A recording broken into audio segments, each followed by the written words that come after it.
Welcome to निक्साज protocol, the crypto news channel, जहां मिलेगी आपको latest crypto news on updates. First major crypto news. अमेरिकी department of justice (DOJ) अदालत के आदेश के बाद सिल्क रोड से जब्त किए गए $6.5 बिलियन वर्थ के बिटकॉइन की ऑक्शन करने जा रहा है। 9 जनवरी तक अमेरिकी गवर्नमेंट के पास 1,98,000 BTC है, जिनकी कीमत लगभग $18.5 बिलियन है। यह 6.5 बिलियन गवर्नमेंट के टोटल बिटकॉइन रिजर्व्स का हिस्सा है। कुछ एनालिस्ट का सुझाव है कि बाइडेन एडमिनिस्ट्रेशन ट्रंप एडमिनिस्ट्रेशन के ऑफिस संभालने से पहले गवर्नमेंट के पास मौजूद सभी बिटकॉइन बेच सकता है। वे अनुमान लगाते हैं कि यह डिसीजन पॉलिटिकली मोटिवेटेड हो सकता है, जिसमें यह पॉसिबिलिटी है कि ट्रंप एडमिनिस्ट्रेशन बाद में बिटकॉइन को ऊंची कीमतों पर वापस खरीद सकता है। यह कंसर्न्स है कि DOJ की बिटकॉइन ऑक्शन बिटकॉइन की कीमतों पर नेगेटिवली इंपैक्ट डाल सकती है, क्योंकि इस फैसले के बाद बिटकॉइन की कीमत में 2.78% की गिरावट आई। हालांकि हिस्ट्री बताता है कि गवर्नमेंट की पहले की बिटकॉइन ऑक्शंस का कीमत पर कम असर पड़ा है। फॉर एग्जांपल, मार्च 2023 और जनवरी 2024 के बीच अमेरिकी गवर्नमेंट ने लगभग 38,000 BTC बेचे, जिनकी कीमत लगभग $3.54 बिलियन थी। फिर भी उसी पीरियड में बिटकॉइन की कीमत 375% बढ़ गई। डिपार्टमेंट ऑफ जस्टिस जब्त बिटकॉइन US मार्शल सर्विस को देता है, जो नीलामी करता है। ये ऑक्शंस ट्रांसपेरेंट होती हैं और एक्सचेंजों पर सीधे सेल की कंपैरिजन में बाजार पर कम असर डालती है, क्योंकि सीधे सेल से बिटकॉइन की ज्यादा अवेलेबिलिटी हो सकती है, जिससे कीमत गिर सकती है। इसके अलावा अमेरिकी गवर्नमेंट ने अपनी पिछली बिटकॉइन सेल्स से पोटेंशियल प्रॉफिट्स को गंवा दिया है। सालों में गवर्नमेंट ने लगभग 1.95 लाख BTC बेचे हैं, जिससे $366.5 मिलियन की कमाई हुई है। हालांकि करंट प्राइसेस पर यह बिटकॉइन अब लगभग $18.25 बिलियन का होगा, जिसका मतलब है कि गवर्नमेंट ने जल्दी बेचकर लगभग $17.9 बिलियन के पोटेंशियल प्रॉफिट्स को गंवा दिया। कंसर्न्स के बावजूद एक्सपर्ट्स का मानना है कि $6.5 बिलियन की सेल जल्दी ही एब्जॉर्ब हो सकती है। और क्रिप्टो क्वांट के CEO की यंग जू ने कहा कि $6.5 बिलियन को सिर्फ एक वीक में बिना किसी सिग्निफिकेंट मार्केट इंपैक्ट के एब्जॉर्ब किया जा सकता है। Second major crypto news. Circle, जो कि स्टेबल कॉइन USDC का इश्यूअर है, ने प्रेसिडेंट इलेक्ट डोनाल्ड ट्रंप की इनॉग्रेशन कमेटी को $1 मिलियन USDC डोनेट किया। CEO जेरेमी अलेर ने बताया कि इस डोनेशन को एक्सेप्ट करना स्टेबल कॉइन की डेवलपमेंट को दिखाता है।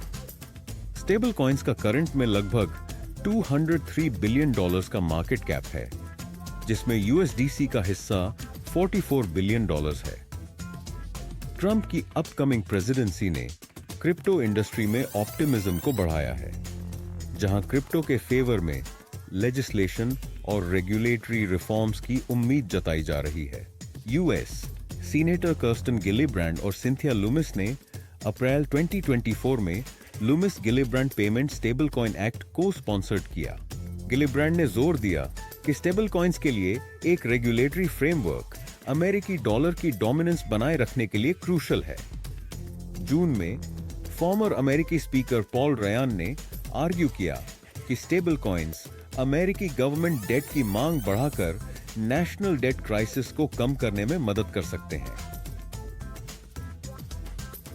अक्टूबर 2024 में सेनेटर बिल हैगर्टी ने clarity for payment stable coins act पेश किया, जिसका एम स्टेबल कॉइन्स के लिए एक कॉम्प्रिहेंसिव रेगुलेटरी फ्रेमवर्क एस्टैब्लिश करना है। बिल में प्रपोज किया गया है कि $10 बिलियन से कम मार्केट कैप वाले स्टेबल कॉइन इशुअर्स को फेडरल लेवल की बजाय स्टेट लेवल पर रेगुलेट किया जाए। 2025 की ओर देखते हुए स्टेबल कॉइन्स को वेंचर कैपिटलिस्ट से अटेंशन मिल रहा है।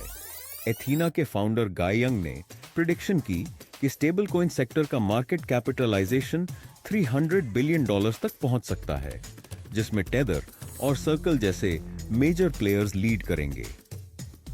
हैशकी कैपिटल के सीईओ डेंग चाओ ने बताया कि venture capitalists emerging market economies में पर्टिकुलरली स्टेबल कॉइन्स पर ध्यान दे रहे हैं, जहां ये अनबैंक पॉपुलेशन को बैंकिंग सर्विसेज प्रोवाइड करने का क्रिटिकल फंक्शन करते हैं। Third major crypto news, Michael Saylor, MicroStrategy के को-फाउंडर, ने एक एग्रेसिव बिटकॉइन एक्विजिशन स्ट्रेटजी अपनाई है, जिसे कुछ लोग एक विजनरी मूव या रिस्की गैम्बल मानते हैं।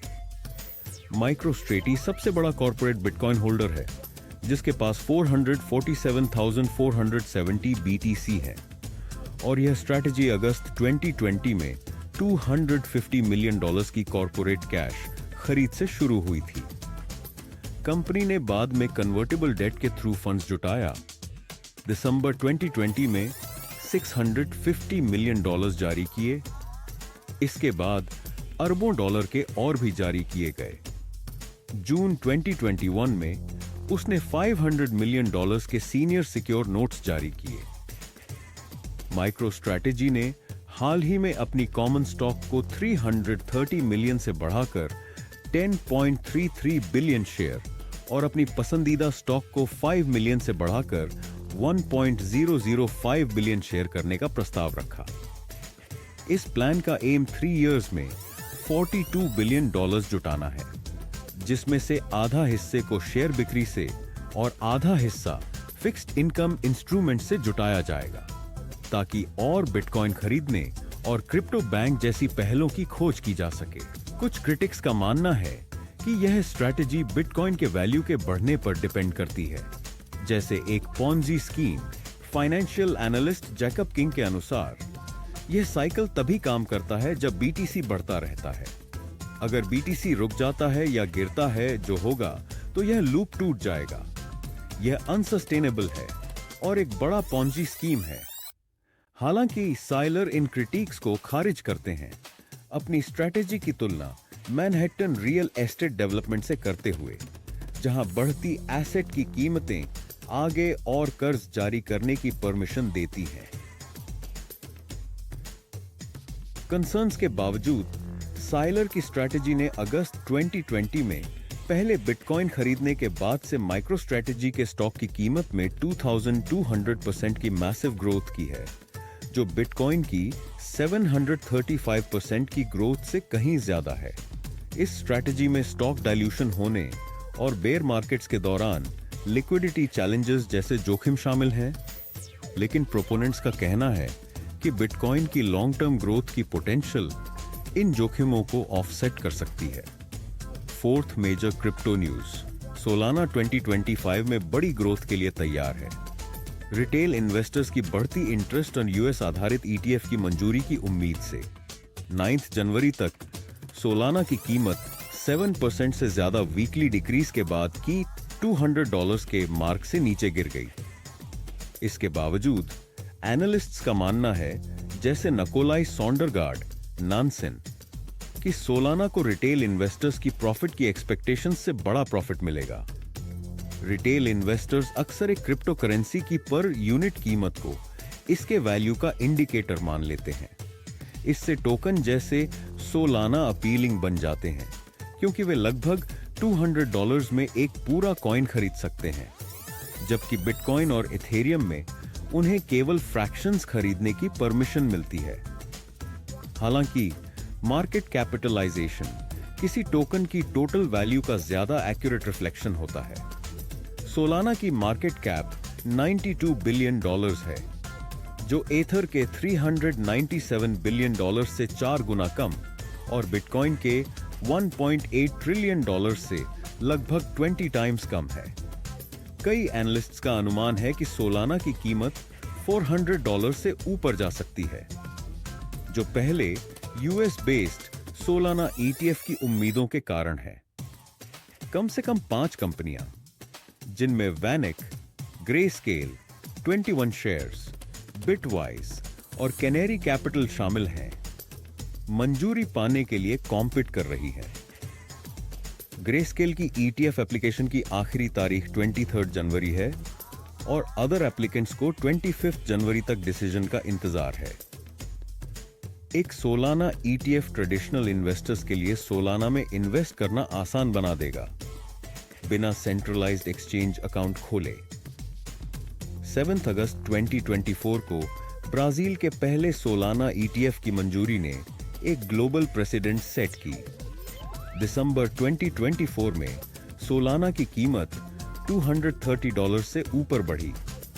ETF मंजूरी की उम्मीद से एनालिस्ट्स जैसे बिटवाइज ने $750 प्राइस टारगेट तय किया। Fifth major crypto news, Fetch.ai, एक क्रिप्टो AI का एक कंपनी जो कॉस्मोस पर बिल्ट है, ने AI एजेंट्स, क्वांटम कंप्यूटिंग और हाई परफॉर्मेंस टेक पर फोकस वाले स्टार्टअप्स को सपोर्ट देने के लिए $10 मिलियन का एक्सेलरेटर पेश किया है। यह एक्सेलरेटर, जो Fetch.ai के इनोवेशन लैब द्वारा मैनेज्ड होगा, स्टार्टअप्स को ग्लोबल लेवल पर स्केल करने में मदद करने के लिए फंडिंग, मेंटरशिप और Fetch.ai की एजेंट बेस्ड टेक्नोलॉजीज तक पहुंच प्रदान करेगा। लैब के हब सैन फ्रांसिस्को, लंदन और भारत में बेस्ड हैं।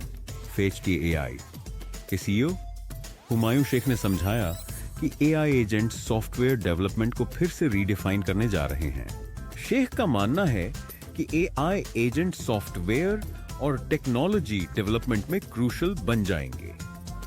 इस एक्सेलरेटर में MIT के web.lab जैसी ऑर्गेनाइजेशंस के साथ बूट कैंप, वर्कशॉप्स और स्पेशलिस्ट लेक्चर्स कोलैबोरेशन किए जाएंगे। एक्सेप्टेड स्टार्टअप्स को टेलर्ड सपोर्ट मिलेगा और उन्हें वेरियस इवेंट्स में इन्वेस्टर्स और इंडस्ट्री लीडर्स के सामने पिच करने का चांस मिलेगा। यह प्रोग्राम अर्ली स्टेज की फंडिंग प्रोवाइड करेगा और अपने इंटर्नशिप इंक्यूबेटर प्रोग्राम के माध्यम से यंग टैलेंट को सपोर्ट देगा। Fetch.ai ने AI एजेंट्स को ASI अलायंस में एसेंशियल माना है, जो Fetch.ai ओशन प्रोटोकॉल और सिंगुलैरिटी नेट के बीच एक कोलैबोरेशन है, जिसका एम डिसेंट्रलाइज्ड AI डेवलपमेंट को तेजी से बढ़ावा देना है। ये एजेंट्स मॉडलों, एंड यूजर्स और बिजनेसेस के बीच इंटरमीडियरीज के रूप में काम करेंगे, जिससे कॉम्प्लेक्स वर्कफ्लोस को बेहतर तरीके से एग्जीक्यूशन किया जा सकेगा। फॉर वॉचिंग निक्साज प्रोटोकॉल, लाइक, शेयर और सब्सक्राइब करें for the latest crypto news.